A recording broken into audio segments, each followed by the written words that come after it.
बरं, आजच्या या संध्याकाळी परमेश्वराला धन्यवाद असो. आपण बाप्तिस्मा वर्गाला सुरुवात करू. दयाळू दे बापा, आमचं एकत्र मिळणं तुझ्या गौरवाचं असू दे. आजचा होणारा बाप्तिस्मा वर्ग प्रभू तू आशीर्वादित कर. आज आम्ही देवपुत्र प्रभू येशू ख्रिस्त याविषयी मनन करू. ते तू आमच्यासाठी आणि अध्ययन गटासाठी आशीर्वादाचं असं होऊ दे. प्रार्थना येशूच्या नावाने मागतो म्हणून तो ऐक. आमेन. ओके, आपण सुरुवात करू. आज आपण ज्या महत्त्वपूर्ण विषयाकडे बघणार आहोत तो विषय आपला असणार आहे देवपुत्र प्रभू येशू ख्रिस्त.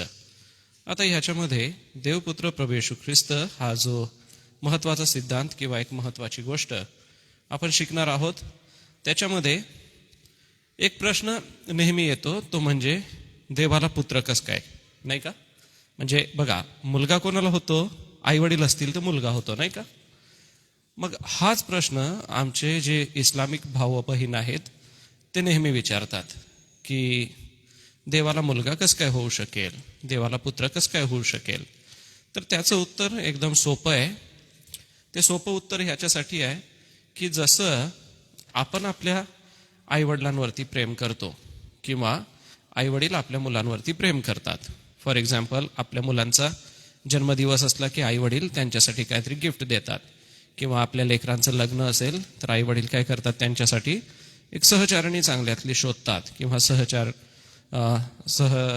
काहीतरी त्याच्यासोबत त्यांना ते शोधत असतात किंवा त्याला ते निवडत असतात. तसं आईवडील मुलांना निवडतात किंवा मुलांची जी गरज असते ती पूर्ण करणं, मुलांना पालन पोषण करणं हे आईवडिलांचं काम असतं. मग आईवडील ज्याप्रमाणे मुलांना सांभाळतात त्याप्रमाणे देव आपल्या मानवाचं रूप घेऊन तुमच्या आणि माझ्या भेटीला येतो. मुलं आणि आईबाप हे नातं प्रगट करण्यासाठी देवाने पुत्र हा शब्द वापरला. म्हणजे जीजस काय आहे तर देव आहे स्वतः, पण तो देव असून या जगात आला, माणसाचं रूप त्याने धारण केलं आणि माणसाचं रूप धारण करून तो या जगात आला, म्हणून त्याला पुत्र असं म्हटलंय. म्हणजे देव पिता झाला आणि तो पुत्र झाला.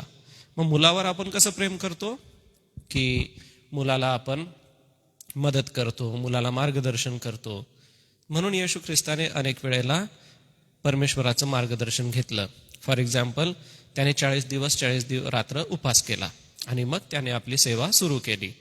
त्याच्यानंतर प्रभू येशू ख्रिस्ताने रात्रभर प्रार्थना केली आणि शिष्यांची निवड केली. पुढे आपण वाचतो की गेतशेमानी बागेमध्ये त्याला अटक झाली. योहान 17 मध्ये तिथं अटक झाली. त्यावेळेला तो काय करत होता? पित्याबरोबर बोलत होता. योहान 15 अध्याय वाचला तर तिथं असं दिसतं की मी आणि पिता एक आहे. म्हणजे द्राक्षवेल आणि फाटे ह्याच्यामधून त्याने असं दाखवलं की मी उत्तम द्राक्षवेल आहे आणि माझ्यामध्ये फाटा आहे, म्हणजे माझ्यामध्ये वचन विश्वास ठेवणारे लोक आहे. तर ह्या गोष्टीवरून असं दिसून येतं की प्रभू येशू ख्रिस्त हा देवाचा पुत्र आहे. म्हणजे ॲलोगोरिकल ते आहे, सिम्बॉल आहे. जसं एखाद्या गोष्टीला आपण सिम्बॉल देतो, नाही का? की थिंग्स वेगळ्या असतात, गोष्टी वेगळ्या असतात, पण आपण त्याला सिम्बॉल देतो. जसं आता सचिन तेंडुलकर म्हटलं तर त्याला क्रिकेटचा देव म्हणतात. मग तो देव आहे का खरंच क्रिकेटचा? नाही, तो एक साधारण व्यक्ती आहे, चांगला खेळाडू आहे, त्याला खेळाबद्दल पुष्कळ कळतं, परंतु त्याला काय म्हणतात की तो कोण आहे? क्रिकेटचा देव आहे. तर क्रिकेटचा देव हे काय झालं? त्याला एक सिम्बॉल झाला. फॉर एक्झाम्पल सांगितलं की क्रिकेटचा देव म्हणजे आपल्याला काय लक्षात येतं? सचिन तेंडुलकर. हे कशाला झालं? कारण की लोक त्याला तसं उद्देशतात किंवा तसं ते सिम्बॉल आहे. तसं देवाचा पुत्र येशू ख्रिस्त हे सिम्बॉल आहे. तो ॲक्च्युअल देवाचा पुत्र कसा रीतीने आहे तर देवाने त्याचं म्हणजे येशूने रूप घेतलं. आपण स्किट करतो स्कूलमध्ये आणि त्यावेळेला काय करतो? तसा ड्रेस आपण घालतो. मग ॲक्च्युअल आपण तसं असतो का? नाही. आपण काय करतो? तसं सॉंग घेतो किंवा तसा आपण ड्रेस करतो. जसं फॉर एक्झाम्पल, आपल्याला जर नेपाळी कल्चर दाखवायचं असेल, राजस्थानी कल्चर दाखवायचं असेल, महाराष्ट्रीयन कल्चर दाखवायचं असेल तर आपण नवारी साडी नेसाल किंवा मग भाजी भाकर, ठेचा, चटणी, हिरव्या मिरच्या, हे जे महाराष्ट्रीयन फूड आहे ते आपण दाखवू. नुसतं ते फूड बघितलं किंवा तो ड्रेस बघितला तर तुम्हाला काय समजतं, हे कोण आहे, महाराष्ट्रीयन आहे. किंवा पंजाबी ड्रेस घातलेले, लस्सी वगैरे आहे, छानपैकी मोठी भाकर आहे, ते बघितल्यावर आपण काय म्हणतो की नाही हे पंजाबी फूड आहे. उंट दिसले आणि असे छान छान ते त्यांचे ड्रेस असतात कलरफुल, त्याच्यावर छान छान त्यांच्या त्या चमकणाऱ्या टिकल्या असतात, त्या बघितल्यावर आपण काय सांगतो, हे कोण आहे, हे राजस्थानी आहे. ऍक्च्युअल काय असतं, त्यांच्या दिसण्यावरून आपण सांगतो नाही का.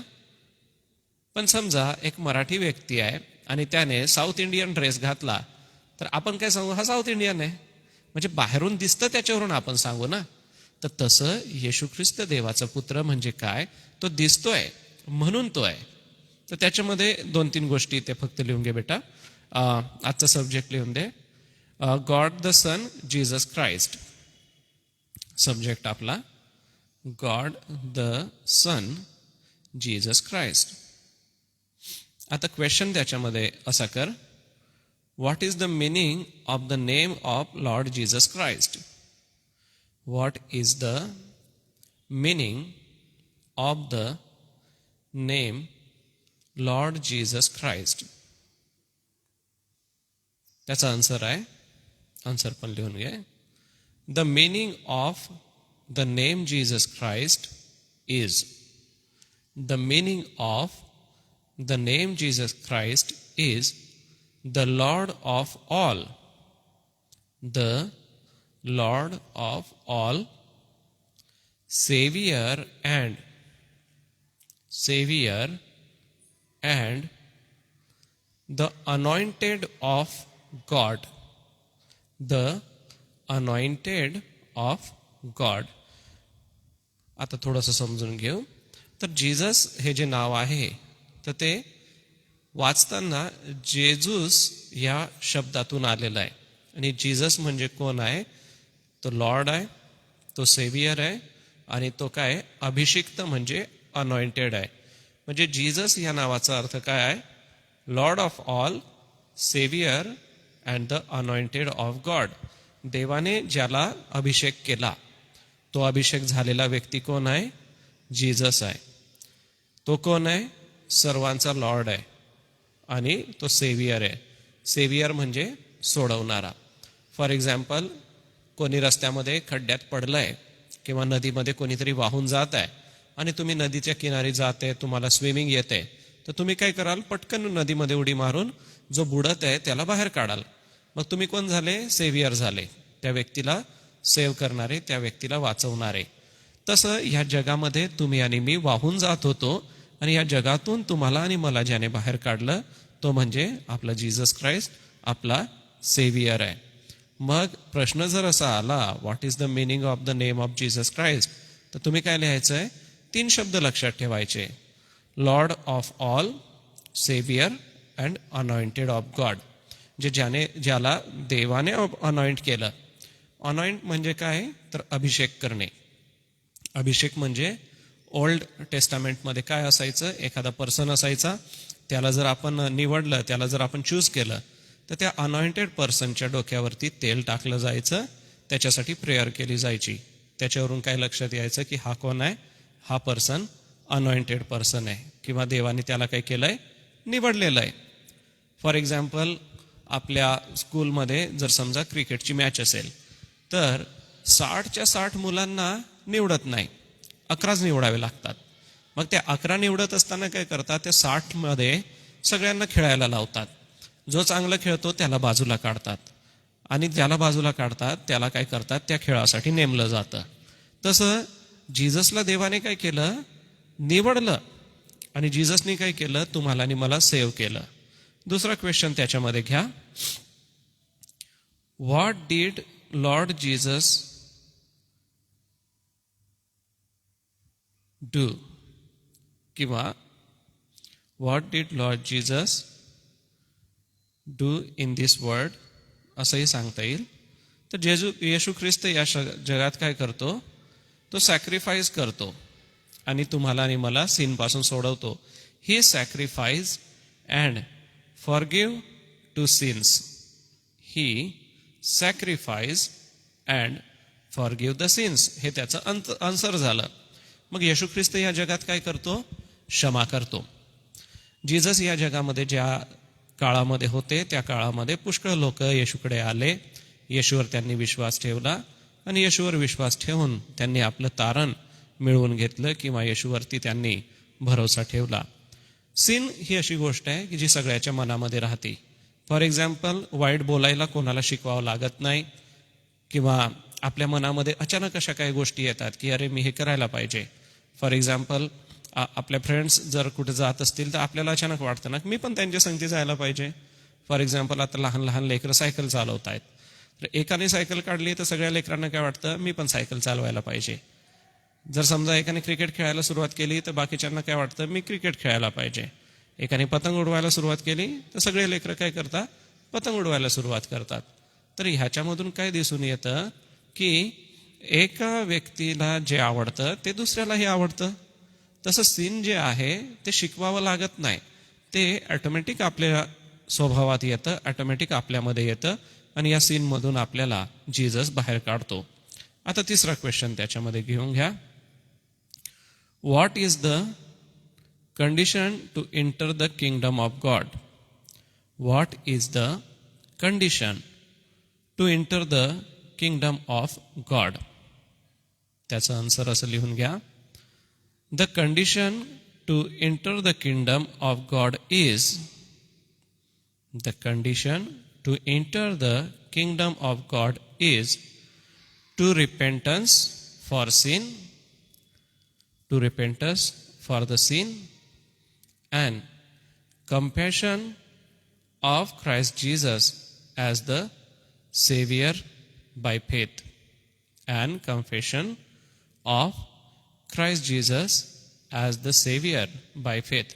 आता काय असतं की देवाच्या राज्यामध्ये, देवाच्या किंगडममध्ये आपल्याला जर जायचं आहे तर आपल्याला काय करावं लागेल? सगळ्यात पहिले रिपेंटन्स म्हणजे पश्चाताप. आता पश्चाताप केव्हा होतो, रिपेंटन्स केव्हा होतो की ज्या वेळेला आपल्याला असं वाटतं की मी जे केलेलं आहे ते चुकीचं आहे किंवा माझ्याकडून एखादी चूक घडली, तर माझ्याकडून घडलेली जी चूक आहे ती ज्या वेळेला मी कबूल करतो त्यावेळेला आपल्याला काय होतं, रिपेंटन्स होतो, पश्चाताप होतो. ज्या वेळेला आपण गिल्टी फील करतो, ती जी गिल्टी फील होणं आहे ते आपलं रिपेंटन्स आहे. आणि ते रिपेंटन्स आपण केल्यानंतर जीससकडे आपण कन्फेस करतो तर आपण देवाच्या किंगडममध्ये जाऊ शकतो. फॉर एक्झाम्पल, एखादा चोर आहे, त्याने खूप चोरी केली आणि ज्या दिवशी त्याला कळलं की मी जे केलेलं आहे ते चुकीचं आहे, आता मी देवबापाची क्षमा मागतो आणि देवधर्माला लागतो, तर ज्या वेळेला तो देवबापाची क्षमा मागतो, देवाकडे वळतो, त्यावेळेला तो काय करतो, रिपेंट. त्यावेळेला तो काय करतो, देवाकडे क्षमा मागतो. आणि अशी देवाकडे क्षमा मागितल्यामुळे त्याचं काय होतं, तो देवाकडे तारला जातो बाय फेथ, त्याच्या विश्वासाने. तर म्हणून आपण लक्षात ठेवायचं की सेवियर आपला कोण आहे, परमेश्वर आहे आणि तो काय करतो, आम्हाला सेव्ह करतो. आता लास्ट वन घेऊन घ्या, fourth question. Why will Jesus Christ come in the clouds first? Why will Jesus Christ come in the clouds first? म्हणजे सगळ्यात पहिले जीसस क्राइस्ट काय करेल, आकाशामध्ये येईल. त्याचा आन्सर असा आहे, he will come first in the cloud to receive his church to himself. तो आपल्या चर्चच्या लोकांना घेण्यासाठी येईल. Jesus he will come first in the clouds to receive his church to himself. आता इथं असं आहे, जे जे जीससवर विश्वास ठेवतात त्यांना घेण्यासाठी जीसस येणार आहे. आणि जीसस कसा येणार आहे, आकाशामध्ये येणार आहे. आकाशामध्ये येईल म्हणजे तो काय करेल, त्याच्यावर विश्वास ठेवणाऱ्यांना घेण्यासाठी येईल. म्हणजे हे जे चर्च आहे किंवा आज तुम्ही आणि मी ज्या चर्चचे सभासद आपण आहे, आपल्याला घेण्यासाठी जीसस या जगामध्ये येणार आहे. आणि जीसस या जगामध्ये येईल त्यावेळेला आपण त्याच्यावरती विश्वास ठेवू आणि आपलं तारण होईल किंवा आपण स्वर्गात जाऊ. मग बघा, जीससबद्दल ह्या 4 महत्त्वाच्या गोष्टी आहे की जीसस म्हणजे काय आहे, जीसस लॉर्ड आहे. आणि जीजस सिनर लोकांसाठी या जगात आला किंवा पापी लोकांसाठी या जगात आला. आणि जो कोणी कन्फेस करतो आपल्या पापाबद्दल त्याला घेण्यासाठी तो चर्च किंवा त्याला घेण्यासाठी तो क्लाउडमध्ये येणार आहे. म्हणजे अशी घटना घडणार आहे अचानक, आकाशामध्ये जीजस आम्हाला दिसल, येशू ख्रिस्त आम्हाला दिसल आणि जे त्याच्यावर बिलीव्ह करतात त्या सगळ्यांना जीजस काय करेल, आपल्याकडे घेऊन घेईल किंवा आपल्याकडे आकर्षून घेईल. तर ह्या सगळ्या गोष्टीमधून एक लक्षात येतं की जीजस म्हणजे काय आहे, देवाचा मुलगा आहे. मग देवाला मुलगा कसा होतो, तर हे एक सिम्बॉल आहे. सिम्बॉल म्हणजे ते फक्त आपल्याला समजण्यासाठी आहे, कारण त्या काळचे जे लोक होते ते सिम्बॉलिकली जास्त समजून घ्यायचे. फॉर एक्झाम्पल आपण आता इमोजीज वापरतो नाही का व्हॉट्सॲपवरती, आणि ते इमोजीज काहीतरी वर्ड्स लिहावे लागतात का आपल्याला, नाही. जसं एक डेथ झाली तर ते रडका इमोजी टाकल्यानंतर काय समजतं की आय फील व्हेरी सॅड, किंवा मग आपण हॅप्पी असेल तर काय स्माईलचं चित्र आपण पाठवतो. आपले जे भावना असतात, आपल्या ज्या फिलिंग्स असतात त्या फिलिंग्स आता आपण वर्ड्समध्ये नाही देत, त्या फिलिंग्स आपण आता चित्रामध्ये देतो. फॉर एक्झाम्पल एखादं चित्र पाठवलं की त्याच्याने काय होऊन जातं, समोरच्याला कळतं की मला काय सांगायचंय नाही का.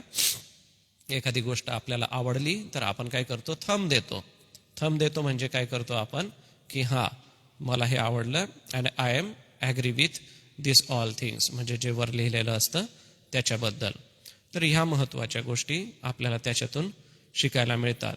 तर महत्त्वाचं हे ह्याच्यामध्ये सगळं सांगितलेलं आहे की जीजस म्हणजे कोण आहे, देवाचा पुत्र आहे आणि या जगामध्ये तो आम्हाला घ्यायला येणार आहे. त्याच्यानंतर जीजसवरती जे जे प्रेम करतात त्या सगळ्यांना तो पापापासून सोडवतो. आता पाप ही अशी गोष्ट आहे ना जी शिकवावी लागत नाही, ती ऑटोमॅटिक येते. खोटं बोलायला कोणी शिकवत नाही, काही ट्युशन्स असतात का खोटं बोलायच्या, नाही, ऑटोमॅटिकली येतात. आता खूप सारे ख्रिश्चन फॅमिलीज आहे, त्यांच्या घरामध्ये खूप छान प्रार्थना होते, सगळं काय होतं, पण त्यांच्या घरात कधी कधी लेकरांच्या तोंडून असे काही शब्द आपल्याला ऐकायला मिळतात की अरे हे तर आपण घरात कधी बोलत नाही, मग हे कसं काय बोलता. मग त्याच्यासाठी त्यांचा फ्रेंड सर्कल किंवा ते बाहेर जाऊन ज्या गोष्टी शिकतात ते, किंवा ते ज्या ज्या ठिकाणी असतात त्या गोष्टी, ह्याच्यावरून आपल्याला काय लक्षात येतं की आपण जे देवाकडून शिकायला पाहिजे ते न शिकता आपल्या मनामध्ये पापाचा स्वभाव येऊ शकतो आणि हा पापाचा स्वभाव आपल्याला पापापासून दूर करू शकतो. म्हणून आपण काय करायचं, सेवियरवर विश्वास ठेवायचा, त्याच्यावर भरोसा ठेवायचा आणि आपलं जीवन आपण जगायचं. तर या वेळेला प्रशंसाला आपण जाऊ देऊ. प्रशंसा तू जाऊ शकते, तुझ्यासाठी प्रार्थना करतो. फक्त एवढं लक्षात ठेव, हा 4th नंबरचा जो चॅप्टर आहे तो घरी गेल्यानंतर रीड कर आणि एकदा राईट डाऊन केलं तरी चालेल, आणि नेक्स्ट संडेला आपण 5th चॅप्टर मग घेऊ. दे बापा, आम्ही प्रशंसासाठी आभार मानतो. तिचं बॅप्टिझम क्लासचं कंटिन्यू येणं प्रभू तू आशीर्वादित कर, आणि तिच्यासोबत तू बोल, आणि ज्या गोष्टी आम्ही बायबलमधून शिकत आहे त्या तिला समजू दे, तिच्या लक्षात राहू दे, आणि या अभ्यासाद्वारे तुझा गौरव होऊ दे. प्रार्थना येशूच्या नावाने मागतो म्हणून तू ऐक. आमेन. चालेल, ये बेटा तू. हां बरं, येत आहेत काय, कोणाचा आला होता कॉल, येतो म्हणे. बरं ठीक आहे, घे नोटबुक घे. आज 4थं प्रकरण आपण शिकणार आहे. 4था धडा आहे आज आपला.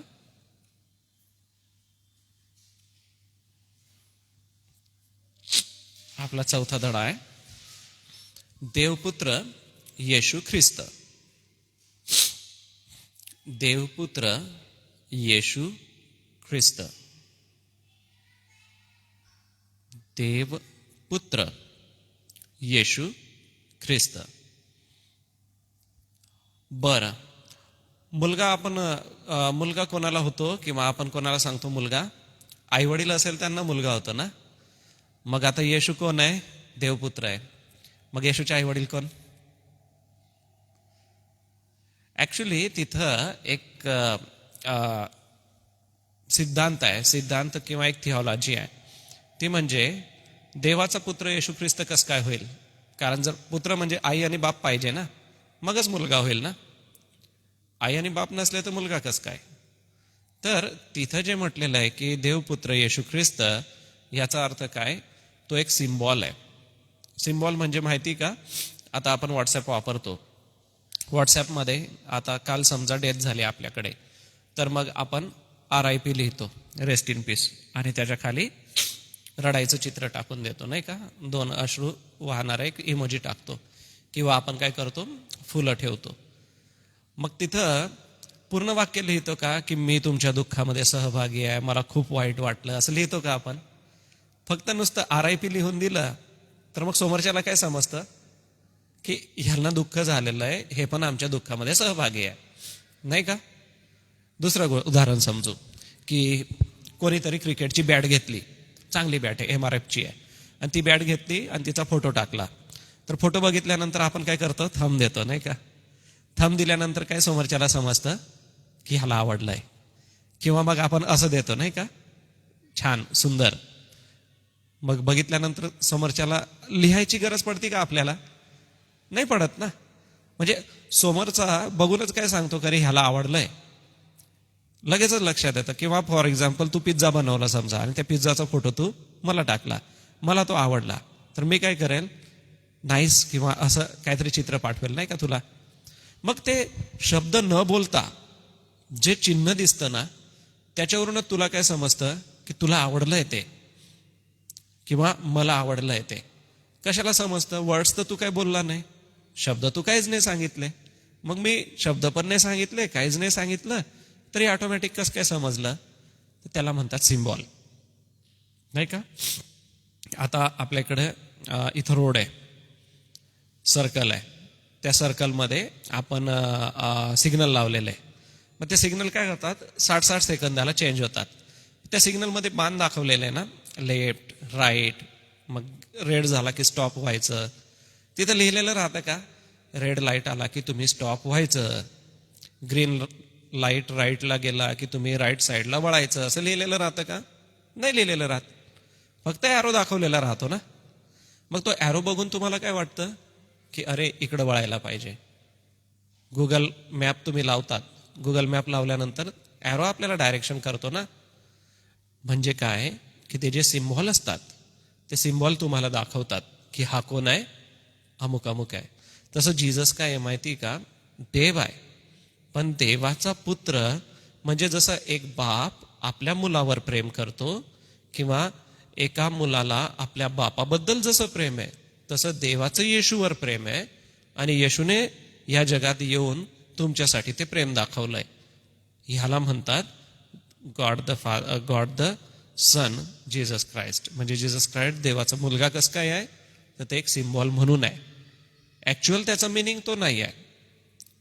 आणि आज आपण माणसाच्या विचाराने ते विचार करत आहे की आई वडील मुलगा मुलगी हे आपले माणसाचे विचार आहे, पण देवाचे विचार तसे नाही. कारण रिलेशन कोणी तयार केले, देवाने तयार केले. आपल्याला तर काहीच माहित नव्हतं या जगात. बरं, लहान मुलगा जन्माला येतो, उदाहरणार्थ एखादं बाळ जन्माला आलं. आता फार पूर्वी इथं चक्की होती, आठवतं का तुम्हाला?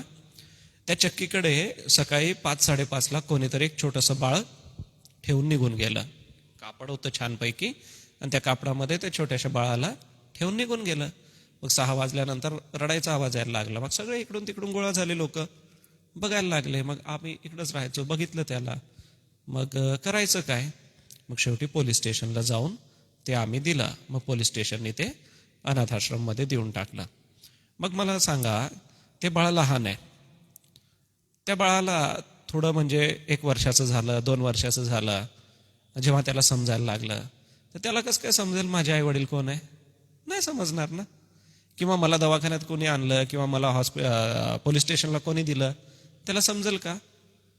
जेव्हा त्याला सांगेल की अरे तू तिथं होता, मग तिथून तुला उचलून आणलं, मग तुला इकडं ठेवलं, तर मग त्याला समजेल ना. बरं, त्याचा विश्वास बसेल का या गोष्टीवर? नाही बसणार. मग तो काय मागल तुमच्याकडे? पुरावे मागल की खरंच ती चक्की आहे का, मग कोणत्या पोलीस स्टेशनमध्ये मला आणलं होतं. मग त्या पोलिसांच्या डायरीमध्ये तो बघेल ना मोठा झाल्यावर की कोणत्या तारखेला मला आणलं होतं, कुठून आणलं होतं, कुठं ठेवलं होतं.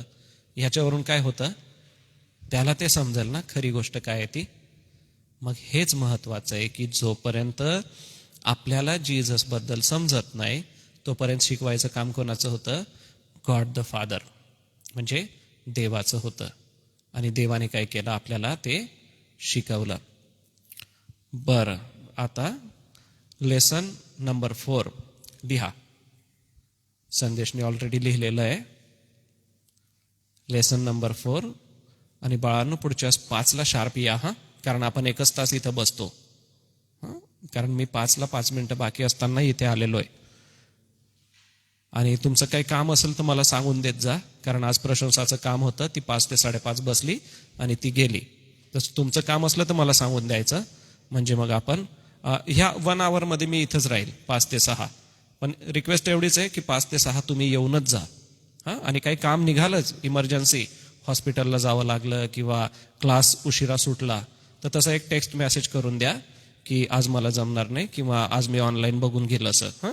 त्याच्याने मला पण रेकॉर्डला मग ते ठेवता येईल. बरं, आजचा आपला लेसन 4 आहे God the sun Jesus Christ. God the sun Jesus Christ.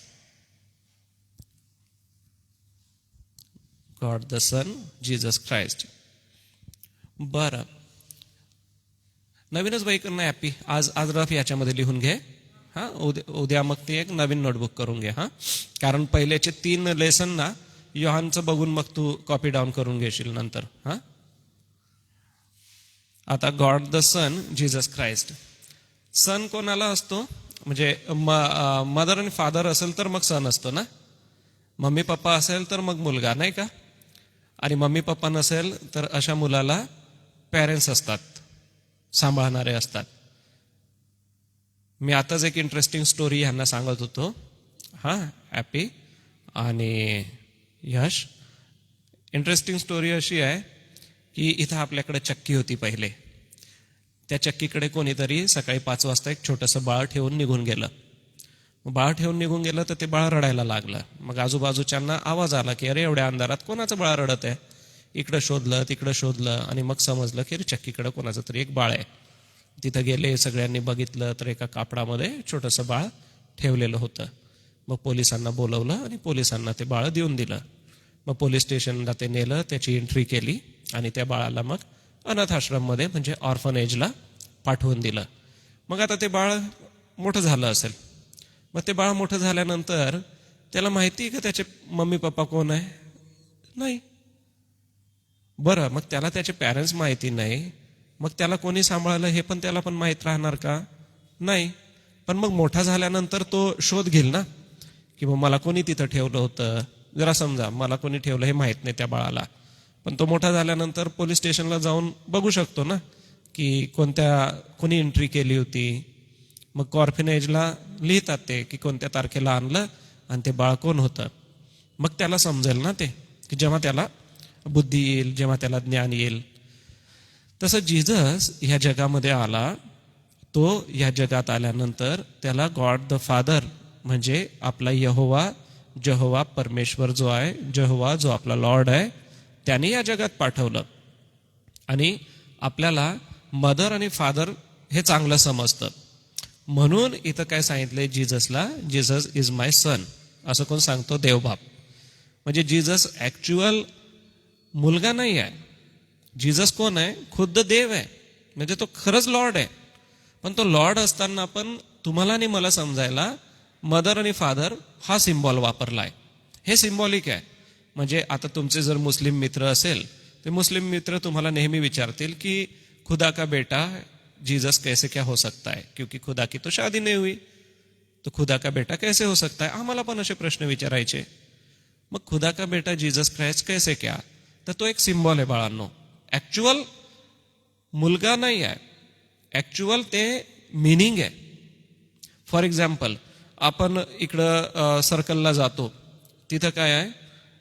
गाड्या स्टॉप करतो आपण, 60 सेकंड थांबतो आणि मग ॲरो आपल्याला दिसतात. राईट साईडचा ॲरो ग्रीन कलरचा झाला की राईटला जायचं, लेफ्टचा ग्रीनला झाला की लेफ्टला जायचं, किंवा रेड कलरचं झालं की आपण जागेवर थांबायचं. हे तिथं लिहिलेलं राहतं का की आता नाव you can go right side? नाही. You can go left side? नाही. फक्त सिम्बॉल राहतो ना. आणि तो सिम्बॉल बघून आपल्याला काय समजतं की आता मला जायला पाहिजे. सिम्बॉल बघून आपल्याला काय वाटतं, नाही नाही मला आता थांबायला पाहिजे. तसं जीजस हा सण कस काय, तर तो सिम्बॉल आहे. आणि हा सिम्बॉल बघून काय समजायचंय की देव एक आहे. देवाने येशूचं रूप घेतलं, म्हणजे माणसाचं रूप घेतलं आणि तो या जगात आला. फॉर एक्झाम्पल आपण स्कूलमध्ये बघा वेगवेगळे स्किट करतो, ड्रामा करतो, डान्स करतो. त्याच्यामध्ये आपण सगळे मराठीच आहे, महाराष्ट्रीयन आहे. पण कोणीतरी पंजाबी ड्रेस घालून येतं आणि भांगडा डान्स करतं, तर ते ऍक्च्युअल पंजाबी आहेत का? कोणी राजस्थानी, ते मस्तपैकी त्यांचे ड्रेस असतात, टिकले टिकले असतात, किती कलरफुल ड्रेस असतात नाही का राजस्थानी लोकांचे, उंट घेऊन येतात. मग ते ऍक्च्युअल राजस्थानी आहेत का? नाही, ते आपल्या स्कूलचे, आपल्या क्लासमेट आहेत ना ते. पण तरी पण ते कसे दिसतात? राजस्थानी सारखे दिसतात. महाराष्ट्रीयन नवारी साडी असेल किंवा लेझिम वगैरे डान्स करतात. मग आपण काय सांगतो, अरे हे महाराष्ट्रीयन आहे का? कारण ते दिसतं म्हणून सांगतो. सिम्बॉल आहे ना ते. नवारी साडी म्हणजे काय? महाराष्ट्राचं सिम्बॉल. पंजाबी ड्रेस पंजाबचा सिम्बॉल. राजस्थानी ड्रेस राजस्थानचा सिम्बॉल. साऊथ इंडियन लोकांचा लुंगी वगैरे घातली तर आपण काय म्हणतो? South Indian. हे सिम्बॉल आहे. या सिम्बॉलवरून आपण काय समजतो की ते पर्सन कोण आहे. तसं जीजस या जगामध्ये आला, त्यात तो कोणाचा सिम्बॉल आहे? परमेश्वराचा सिम्बॉल आहे, लॉर्डचा सिम्बॉल आहे. आणि लॉर्डचा सिम्बॉल असल्यामुळे लॉर्ड या जगात काय झाले? आला. म्हणजे जीजसने काय केलं? रूप धारण केलं माणसाचं. जसं आपलेच क्लासमेट वेगवेगळ्या कल्चरल प्रोग्राममध्ये वेगवेगळे कल्चर करतात नाही का, आणि वेगवेगळे कल्चर करतात, त्याच्यावरून आपण त्यांना समजतो. तसं जीजसने काय केलं? माणसाचं शरीर घेतलं, म्हणजे ही केम ॲज अ फ्लेश, म्हणजे तो शरीरात आला आणि छोटं बाळ बनला आणि या जगात राहिला. 33 वर्ष या जगात राहिला आणि मग स्वर्गात गेला. आणि या 33 वर्षामध्ये त्यांनी आपल्याला पुष्कळ गोष्टी शिकवल्या. तर ह्या सगळ्यांवरून काय शिकायला मिळतं की जीसस क्राइस्ट हा सण आहे, पण हा मुलगा कशाला आहे? तर तो एक सिम्बॉल आहे. तर तुम्हाला एक प्रश्न किंवा एक ही गोष्ट असं आहे की what is the meaning of the name Lord Jesus Christ, हा एक क्वेश्चन लिहून घ्या. ह्याचं मग आपण थोडंसं बघू. What is the meaning of the name Jesus Christ. मराठीत लिहायचं असेल तर असं लिहा, येशू ख्रिस्त नावाचा अर्थ काय. इंग्रजीत असं आहे, what is the meaning of the name Lord Jesus Christ. येशू ख्रिस्त नावाचा अर्थ काय. तर त्याचं आन्सर असं राहील, the meaning of the name Jesus Christ is, the meaning of the name Jesus Christ is the Lord of all. म्हणजे येशू ख्रिस्त नावाचा अर्थ असा, सर्वस्वाचा स्वामी म्हणजे लॉर्ड ऑफ ऑल. सेवियर म्हणजे सोडवणारा, सुटका करणारा, saviour. And the anointed of God म्हणजे अभिषिक्त, देवाचा अभिषिक्त. मग आता मराठीत पहिले समजून घ्या की जीसस ख्राइस्ट या नावाचा अर्थ काय होतो. तो स्वामी आहे, तो सोडवणारा आहे आणि तो अभिषिक्त आहे. इंग्लिशमध्ये the name of Jesus Christ is lord of all, saviour and anointed of God. म्हणजे जीसस कोण आहे? लॉर्ड ऑफ ऑल, सर्वस्वाचा धनी, लॉर्ड. स्टार वॉर पिक्चर बघितला का तुम्ही? स्टार वॉर बघा तुम्ही, त्याच्यामध्ये तुम्हाला ही संकल्पना चांगल्या रीतीने समजेल. सेवियर, फॉर एक्झाम्पल तुम्हाला स्विमिंग येते आणि तुम्हाला स्विमिंग येते, तुम्ही नदी किनारी फिरत आहे आणि एखादा व्यक्ती नदीमध्ये बुडून जात आहे. मग तुम्ही काय करता? डायव्ह मारतात आणि त्या माणसाला त्या पाण्यातून बाहेर काढतात. पाण्यातून बाहेर काढल्यानंतर तुम्ही त्या माणसासाठी कोण बनतात? सेवियर ना. तुम्ही सेव्ह केलं ना त्या माणसाला, बिचारायला मरणापासून. तसं या जगामध्ये सर्वच माणसाला मरण होतं आणि या मरणातून जीससने आम्हाला बाहेर काढलं. म्हणून जीसस कोण आहे? सेवियर आहे. आणि अनॉइंटेड म्हणजे जुन्या काळामध्ये काय असायचं की एखादा जो व्यक्ती असायचा, त्या व्यक्तीला एखाद्या विशिष्ट कामासाठी, एखादं काम करायचंय त्याच्यासाठी अपॉइंट करायचे. फॉर एक्झाम्पल तुमच्या क्लासमध्ये जर 60 मुलं आहे, क्रिकेटमध्ये 11च प्लेयर लागतात आणि मग जर तुमचे 60 मुलं आहे आणि त्या 60 मुलांना मग काय ग्राउंडवर घेऊन जातील, खेळायला लावतील आणि जे चांगलं खेळतील त्यांना बाजूला काढतील, त्यांच्यामधून 11 निवडतील आणि मग त्यांची एक टीम बनेल. म्हणजे त्यात 11 जणांना काय केलं, त्या कामासाठी अपॉइंट केलं ना, अनॉइंट केलं. तसं देवाने काय केलेलं आहे, तुम्हाला आणि मला अनॉइंट केलेलं आहे या कामासाठी. तुम्ही जाताना मला तुमचे नंबर द्या, मी तुम्हाला हे सगळ्या नोट्स टाकून देतो. हा, म्हणजे मग तुम्हाला लिहायला पण पुष्कळ त्याच्यातून वाचून मिळेल. मग जीजस म्हणजे काय आहे? He is a Lord of all. सगळ्यांचा तो देव आहे. आणि जीजस कसा आहे? सोडवणार आहे, सेवियर आहे. आणि जीजस कसा आहे? अनॉइंटेड आहे. अनॉइंटेड म्हणजे त्याला या कामासाठी देवाने नेमलेलं आहे, त्याला अभिषिक्त केलंय. अभिषिक्त म्हणजे त्याला त्या कामासाठी नेमलेलं आहे. मग तुम्हाला जर मी विचारलं what is the meaning of name Jesus Christ is, मग 3च शब्द लिहायचे, सेवियर, अनॉइंटेड आणि काय आहे तो? Lord of all. म्हणजे लॉर्ड, सेवियर अँड अनॉइंटेड हे 3 शब्द जरी तुम्ही लिहिले तरी तुम्हाला हे समजलंय. बरं, दुसरी गोष्ट आता थोडं, why did Lord Jesus come to this world? लिहून घ्या हा question. Why did Jesus come to the world? का आला तो या जगात? येशू ख्रिस्त या जगात का आला? हा प्रश्न आहे तिथं.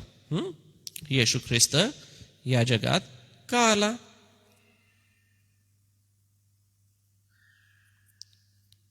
आन्सर त्याचं आहे, he show the love of God, म्हणजे देवाचं प्रेम दाखवण्यासाठी. He show the love of God म्हणजे देवाचं प्रेम दाखवण्यासाठी. फॉरगिव्ह द सिन्स, पापांची क्षमा देण्यासाठी. Forgive the since.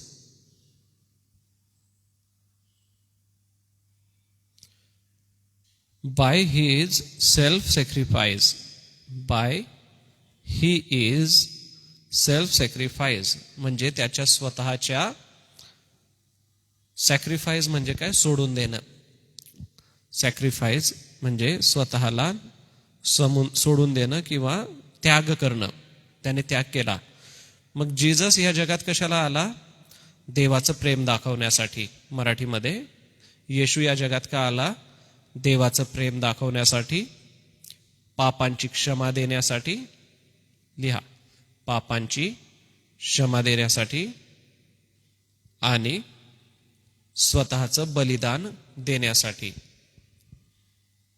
3 शब्द लक्षात ठेवा, sacrifice, forgive the sin and show the love of God. राहील लक्षात? म्हणजे देवाचं प्रेम दाखवायसाठी, क्षमा देण्यासाठी आणि स्वतःचा त्याग करण्यासाठी. हे 3 शब्द लक्षात ठेवायचे. मग जीसस म्हणजे काय आहे? देव स्वतः आहे. आणि जीससने काय केलं? तुमच्या आणि माझ्यासाठी या जगामध्ये आपला प्राण दिला. आता असं आहे, आपल्याला पाप करायला कोण शिकवतं का? नाही शिकवत. खोटं बोलायला कोण शिकवतं का? नाही शिकवत. बॅड वर्ड्स बोलायला कोण शिकवतं का आपल्याला? नाही कोणी शिकवत. ऑटोमॅटिक येऊन जातात ना. फॉर एक्झाम्पल, तुम्ही तुमच्या साईडने चाललेले बिचारे, चांगले गाडी चालवते, अचानक तुम्हाला कोणी कट मारून गेलं तर काय वर्ड्स येतात आपल्या तोंडामध्ये? चांगले वर्ड्स येतात का? बॅड वर्ड्स येतात, नाही का? का? कारण आपल्याला राग येतो, लगेच राग येतो ना, आपण बोलून पडतो. मग हे बॅड वर्ड्स कोण शिकवतं आपल्याला?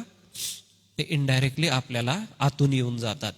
मग असे जे बॅड वर्ड्स आपल्या लाईफमध्ये आहेत किंवा बॅड थिंग्स जे आपल्या लाईफमध्ये, हे निघून जायसाठी जीसस आम्हाला मदत करतो. आपण कितीही प्रयत्न केले तरी आपल्यामधून वाईट स्वभाव, वाईट गोष्टी जाऊ नाही शकत. पण तुम्ही एकदा जर जीससला सांगितलं की माझ्यामध्ये राग आहे, माझ्यातला हा राग दे बापा तू कमी कर, तर ऑटोमॅटिक तुमच्यातला तो राग कमी होऊन जाईल. किंवा तुम्हाला बोलताना जर बॅड वर्ड्स येतात तर तुम्ही सांगू शकता की देवबापा माझ्या मनातले हे बॅड वर्ड्स काढून टाक. कारण ह्या गोष्टी काय करतात, आपल्याला सिन करायला लावतात, पाप करायला लावतात. पाप म्हणजे माहिती का, एखादा बॅड वर्ड्स वापरणं ते पण पाप आहे.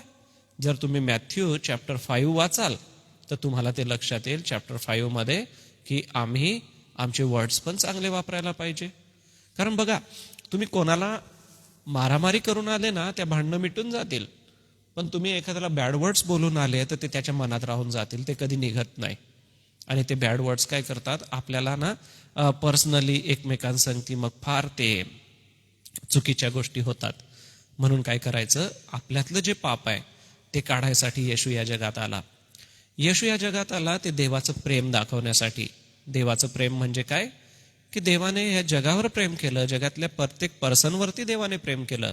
आणि जो प्रत्येक पर्सन येशूवरती प्रेम करतो त्या प्रत्येक पर्सनला देव काय करतो, आशीर्वाद देतो. म्हणून आपण काय करायचं, देवावरती प्रेम करायचं. आणि त्याने काय केलं, सेल्फ सॅक्रिफाईस, त्याने स्वतःचा त्याग केला. फॉर एक्झाम्पल, तुम्हाला क्रिकेट खेळायला जायचं आहे, परंतु त्याच वेळेला मी जर सांगितलं नाही नाही आज क्लासला यावं लागेल, मग तुम्हाला क्रिकेट खेळायचं काय करावं लागेल, सॅक्रिफाईस करावं लागेल, त्याग करावा लागेल. पी.व्ही. सिंधूची बायोग्राफी वाचली का तुम्ही? पी.व्ही. सिंधू कोण आहे? बॅडमिंटन प्लेअर आहे ना. तिची बायोग्राफी वाचा तुम्ही. तिचे पप्पा तिला सकाळी 5 वाजता स्कूटरवर बसवायचे आणि तिचं जे गाव होतं तिथून जिल्ह्याच्या ठिकाणी किंवा मेन डिस्ट्रिक्टच्या तिथं कोर्टमध्ये घेऊन यायचे आणि सकाळी 5-6 वाजता ती प्रॅक्टिस सुरू करायची. 8-8:30 पर्यंत प्रॅक्टिस करायची, ब्रेकफास्ट करायची, परत रिटर्न स्कूटरवरती ती घरी जायची.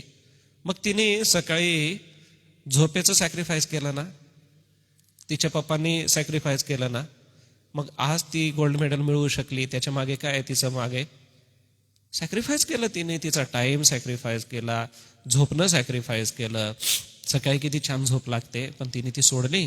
बरं, खेळताना थकवा नाही येत का? खूप थकवा येतो. तिने तो थकवा पण सहन केला ना.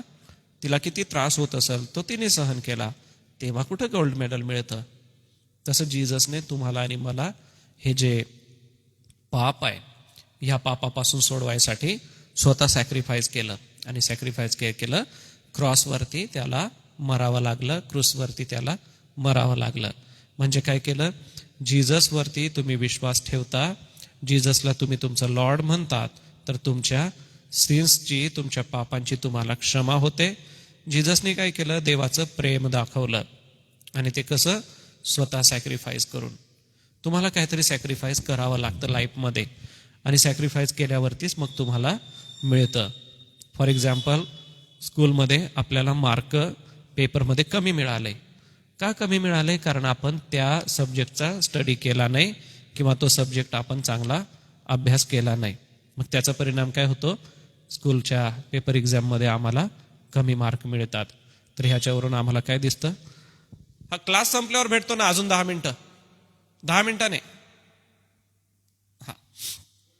हा 10 मिनिटाने, 10 मिनिटं अजून. मग सांगायचं काय, की जीजसने या जगामध्ये येणं केलं. जीजसवरती ज्या वेळेला आपण विश्वास ठेवतो त्यावेळेला आपल्याला पापांची क्षमा होते. 1 मिनिट.